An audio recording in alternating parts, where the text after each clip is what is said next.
चामुंडेश्वरी कांतिहारिणी जय सरस्वती देवी कामयात्री नमस्ते। बोलो भारत माता की जय, भारत माता की जय, वंदे मातरम, वंदे मातरम, वंदे मातरम। देखिए, मैं वैसे तो मैंने जो थोड़ा बहुत संगीत सीखा है तो स्कूल में सीखा था, एक सब्जेक्ट था मेरे पास, तो उसके लिए मेरे को क्लासिकल बैकग्राउंड हो चाहिए, वो फील आना चाहिए, तो तभी मैं गा सकता हूँ। लेकिन फिर भी मैं वीर सावरकर जी का लिखा हुआ एक गीत है, म्यूजिक लगाना है नहीं, वो बिना उसके वो म्यूजिक नहीं आएगा, वो वाला म्यूजिक नहीं ना, वो चाहिए जो ओरिजिनल वाला, ओरिजिनल मेरे को चाहिए क्लासिक, वो यहाँ होगा नहीं। एक सावरकर जी का गीत है, बड़ा एक अद्भुत गीत है। मैंने एक फिल्म में भी उसको लिया था, नथुराम गोडसे फिल्म में रिलीज नहीं कर पाया अभी, महाराष्ट्र हाई कोर्ट में लंबी थे मैटर। बहुत अद्भुत गीत है, और इस गीत को लता जी ने गाया था एक बार, और जब वीर सावरकर जी का देहांत हुआ है दादर में, तो उनके घर पे सितार लेके गई है, सावरकर जी का शरीर पड़ा हुआ है और लता जी सितार लेके इस गीत को गा रही है। ये सावरकर जी का लिखा हुआ गीत है। उस गीत का जो शीर्षक है जयोस्तुते, ये वंदे मातरम जैसा ही भाव का एक गीत है, जिसको वीर सावरकर जी ने लंदन में रहते हुए लिखा था, जब वो लंदन में बैरिस्ट्री कर रहे थे। वो गीत ये है, यशोयुतां वंदे, यशोयुतां वंदे, जयोस्तुते श्रीमन्मंगल, जयोस्तुते श्रीमन्मंगल, शिवास्पदे शुभदे, शिवास्पदे शुभदे, स्वतंत्रते भगवती त्वामहं यशोयुतां वन्दे, स्वतंत्रते भगवती त्वामहं यशोयुतां वन्दे, यशोयुतां वन्दे, यशोयुतां वन्दे, जयोस्तुते श्रीमन्मंगले, जयोस्तुते श्रीमन्मंगले, शिवास्पदे शुभदे, शिवास्पदे शुभदे। ये इस तरीके का उनका गीत है, काफ़ी लंबा गीत है। मैं अखंड हिंदुस्तान पे बोलना चाहूँगा। मैं प्रेम जी से जब जुड़ा था सन 2003 या 4 में मेरी पहली मुलाकात हुई, लक्ष्मी नगर में उनका कार्यालय था, तब मैं हिंदू महासभा का राष्ट्रीय संगठन मंत्री होता था। तो वहाँ पे एक त्यागी जी बैठते थे, सरदार जी क्या नाम है त्यागी जी, किरणपाल त्यागी जी। तो हमारे एक संगठन में हमारे साथी होते थे श्री रामनाथ लूथरा जी, हाँ वो थे, मैं था, शायद आप भी थे। पहली बार मेरी मुलाकात में इंट्रोडक्शन हुआ था। हमारे राष्ट्रीय अध्यक्ष होते थे श्री दिनेश चंद्र त्यागी जी।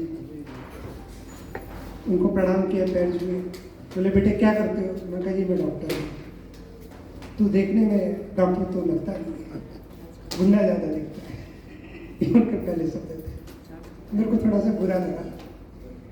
लूथरा जी ने बोला कि ये दूसरे किस्म का डॉक्टर है, गांधीवादी नहीं, गोडसेवादी है। जैसे मुलाकात होती थी, जब भी मैं उनको किसी कार्यक्रम में बुलाता था, मना नहीं करते थे, तो तुरंत हाँ कर देते थे। वीर सावरकर पार्क है लोधी कॉलोनी में, उसमें जितने भी कार्यक्रम किए, कभी उन्होंने मुझे मना नहीं किया। मैं उनको लेने जाता था, छोड़ने जाता था। हिंदू भाषा भवन मंदिर मार्ग पे जब भी हमने बुलाया वो आते थे। एक बार मैंने एक लेख लिख दिया, हिंदू सभा वार्ता हमारा मुख्य पृष्ठ होता था, इसे क्षमा चाहूँगा, बहुत लोग संघ से जुड़े हुए हैं। मैंने हिंदुत्व को लेकर कभी समझौता नहीं किया, तो मैंने इंद्रेश जी को एक लेख लिख दिया, संघ का इस्लामीकरण।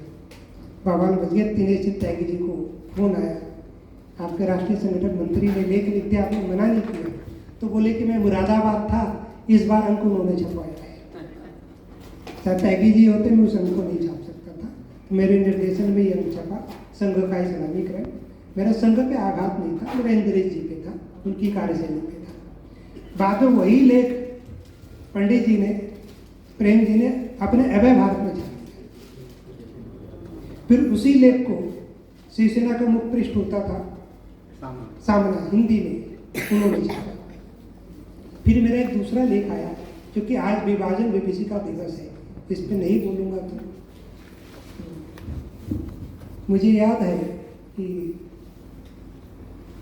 इन्हीं का प्रेम जी ने किसी संगठन के मन से कार्यक्रम रखा था, बोलता है डॉक्टर आ जाओ तो कुछ बोल अखंड भारत के ऊपर।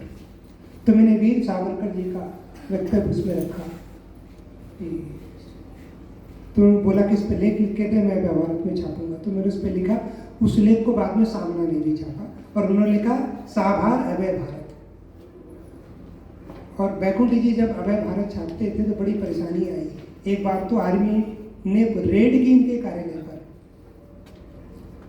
उनका ये पत्रक सेना के प्रत्येक पोस्ट पे जाता था, प्रत्येक थानों पे जाता था, प्रत्येक जजों को जाता था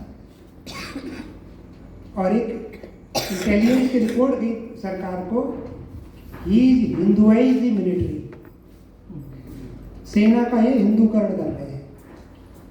तो यही बात वीर सावरकर ने 1937 में गई थी, हिंदुआइज पॉलिटिक्स मिलिटराइज हिंदूडॉम, राजनीति का हिंदूकरण और हिंदुओं का सैनिकीकरण।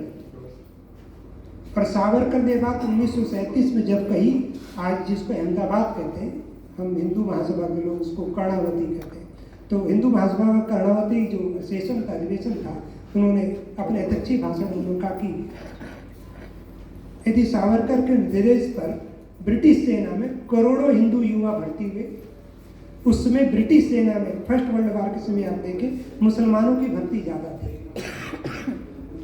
और यही बात बाबा साहब भीमराव अम्बेडकर ने भी कहा कि मैं सावरकर के मत से सहमत करता हूँ कि हिंदू युवकों को ब्रिटिश सेना में भर्ती होना चाहिए। वो इसलिए कि कल को भारत आज़ाद होगा, स्वतंत्र होगा, ये मुसलमान हमारा साथ नहीं देंगे, ये साथ उसका देगा। और वही हुआ। मोहम्मद अली जिन्ना के जितने भी साथी थे, जिसमें से एक बहुत बड़ी भारत की कंपनी है विप्रो के मालिक है, चेयरमैन अजीज प्रेम जी, खोजा मुसलमान है, मोहम्मद अली जिन्ना भी खोजा मुसलमान था। उनके पिता मुस्लिम लीग को फाइनेंस करते थे उस समय। यदि सावरकर का उस नीति पर हिंदू युवकों का आवाज कि हिंदुआइज पॉलिटिक्स मिलिटराइज हिंदूडॉम, राजनीति का हिंदूकरण, हिंदू का सहीकरण यदि न होता तो हमारी बुरी स्थिति होती। जो बचा हुआ कश्मीर है ना, ये भी कबायली ले जाते, वो बच गया। तो बैकुंठ दास शर्मा जी कई बार मेरे से बात करते थे, कहते बेटे मुझे नहीं लगता कि आगे हिंदुओं का क्या होगा। इस तरह सुबह से शाम तक यही सोचना, कोई लाभ लपेटने, कोई स्वार्थ नहीं। कई बार बीएचपी से उनको फोन आता था, इस बार आपने क्या लिख दिया, मना भी होता था मत लिखो। मेरे को एक बार याद है, योगी आदित्यनाथ जी सांसद थे, अटल जी की सरकार थी, तो उनके पीए होते थे तिवारी जी का फोन आया मुझे, बाबा जी बुला रहे। तो योगी जी का उस समय ये था कि उनका एक फोन आता था तो मैं रात के 2 बजे हो 4 बजे हो मैं पहुंच जाता था उनके कोठी पर। तो विश्व हिंदू परिषद के एक नेता होते थे, बड़े हमारे सैनिक थे, आचार्य धर्मेंद्र।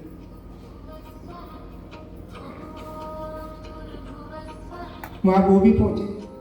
मैटर क्या था, गौ हत्या पे विधेयक रख दिया, पर्सनल विधेयक, प्राइवेट बिल, योगी जी ने। अटल जी से मैसेज भेजा कि उस सदन में योगी जी ना आए, इससे क्या की थी अनुपस्थिति रहेगी तो बिल ऑटोमेटिकली गिर जाएगा। ये ममता दीदी जो जिहादी दीदी है, तभी रेल मंत्री। इस कथा को भी प्रेम जी ने अपने जो मुख्य पृष्ठ था अभय भारत उसमें छाप दिया कि भाजपा ने कैसे इस बिल को रोका, गौ हत्या पे विधेयक पास नहीं हो पाया। जबकि खुद भाजपा संघ से जुड़े हुए थे, वो ये नहीं देखते थे कि संघ क्या कहेगा, विश्व क्या कहेगा। वो बिना लाभ लपेट के, बिना स्वार्थ के अपनी बात को खुल के कहते। और कई बार हम इसकी कीमत भी चुकाते हैं, मैंने भी चुका दिया, बड़े नुकसान हुए। खैर उस पर नहीं जाऊँगा। अब मैं आता हूँ भारत के विभाजन के। आज हम अखंड भारत पे हम संकल्प लेते हैं। यदि आप देखें, हजारों सालों से, लाखों वर्षों से भारत में विभिन्न अवतारों का, ऋषि मुनियों का अवतरण हुआ है। सनातन धर्म आदिकाल से चलायमान रहेगा और है। उसके बाद विभिन्न मत आए हमारे में भी। आदि जगत गुरु शंकराचार्य, यदि वे न होते तो सनातन धर्म की बुरी स्थिति होती। उसके बाद उससे पहले जैन मत भी आया, बौद्ध मत आया। हमारे यहाँ तो विभिन्न दर्शन है, शैव भी है, वैष्णव भी है। हमने तो नास्तिक दर्शन भी दिया है, हमने तो चारों मत को भी स्वीकार किया है। आप पूजा करें तो हिंदू, न करें तो हिंदू। आप ईश्वर को साकार, सगुण, निर्गुण, निराकार, साकार कैसे भी मानो, आपको छूट है, या कोई कंपल्सन नहीं है। If you believe on God you are Hindu, if you doesn't believe on the God you are Hindu. विभिन्न संस्कृतियों का राष्ट्र होते हुए भी हम एक सूत्र में रहे, लेकिन कालांतर में हम भटकते चले गए और टूटते चले गए, भारत खंडित होता गया। हमने भी देखा जहाँ जहाँ घटे